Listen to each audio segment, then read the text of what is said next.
किसी ने बड़े कमाल की बात कही है कि यूं तो रक्तदान और कन्यादान महान दान है, लेकिन आज के जमाने में वक्त दान भी अपने आप में बहुत बड़ा दान है।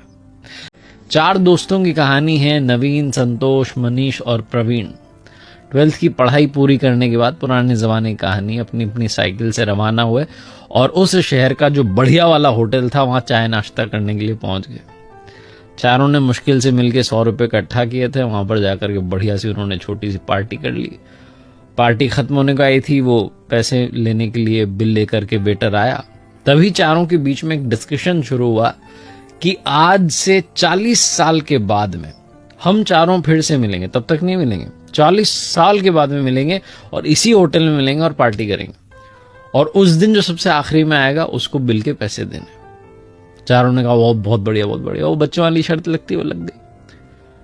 तो 40 साल के बाद मिलने का डिसाइड हुआ। वो जो वेटर था वो सारी बात सुन रहा था। उसने कहा ठीक है, अगर आप 40 साल बाद आते और मैं यहीं रहा तो मैं भी आपकी वो 40 साल बाद वाली पार्टी देखना चाहूंगा।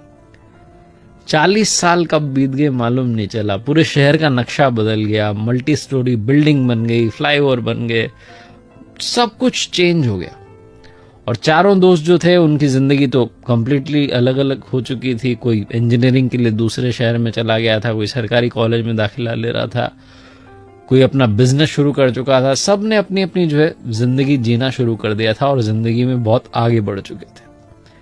40 साल बीतने के बाद में सबको तारीख याद थी, 1 जनवरी को मिलना था। शाम के लगभग 6 बजे होंगे। वो जो होटल थी वो 5 स्टार होटल बन चुकी थी। वो जो वेटर था उसका मालिक बन चुका था भोला। एक लग्जरी कार आकर के रुकती है और उसमें से मनीष निकलता है और जाकर के सीधा होटल में देखता है तो वो जो सेठ बन चुका था भोला, वो पहचान जाता है। कहता है अरे आप आ गए, क्या बात है, आपके लिए प्रवीण सर ने टेबल बुक करवा दी, आप बैठिए। और आपने मुझे पहचाना कि नहीं, मैं वही वेटर हूं जो उस दिन था। बोला अरे क्या बात है, आप तो मालिक बन गए।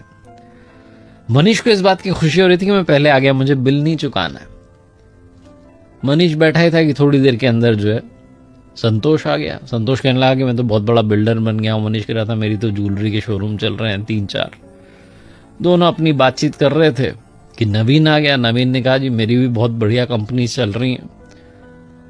तीनों इंतजार कर रहे थे प्रवीण आ जाए।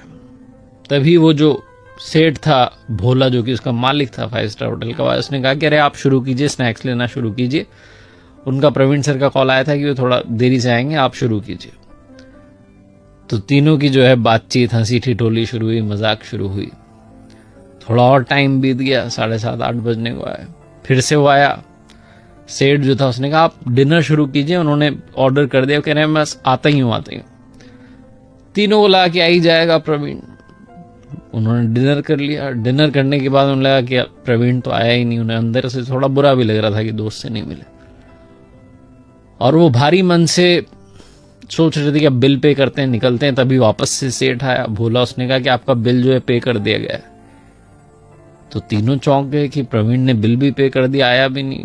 बाहर निकलने वाले थे कि गेट पर एक लड़का जो है गाड़ी में से उतरता है, दौड़ के आता है और इनके चरण छू लेता है, इनको प्रणाम करके कहता है अंकल नमस्ते, मैं आपके दोस्त प्रवीण जी का बेटा हूं। मेरे पिता जो हैं शिक्षक बन गए थे और मुझे इस काबिल बनाया कि मैं इस शहर का कलेक्टर बन गया। लेकिन पिताजी 1 महीने पहले ये दुनिया छोड़कर चले गए। उन्हें बीमारी हो गई थी, बीमारी ने घेर लिया था। लेकिन उन्हें शर्त याद थी, 1 जनवरी की तारीख याद थी। इसलिए उन्होंने कहा था कि तुम सारे अरेंजमेंट कर देना, बस उन्हें बताना मत। जब उनकी सारी पार्टी खत्म हो जाए तो बाद में बता देना। वो नहीं चाहते थे कि इतने सालों बाद आप मिलें और आपकी जो खुशी है उसमें दखल पड़ जाए। तीनों दोस्त रोने लग गए। उन्हें समझ में नहीं आया कि कैसे रिएक्ट करें। ये छोटी सी कहानी आपकी हमारी जिंदगी की कहानी बनती जा रही है। आप में और हम में से बहुत सारे लोग अपनों से मिलना बंद कर देते हैं, इंतजार कर रहे होते हैं कभी किसी सेलिब्रेशन का। यूं ही अपनों से मिलना शुरू कर दीजिए, क्योंकि क्या पता कब कौन हमें छोड़ करके चला जाए। आदमी वाकई जो है पानी का बुलबुला है।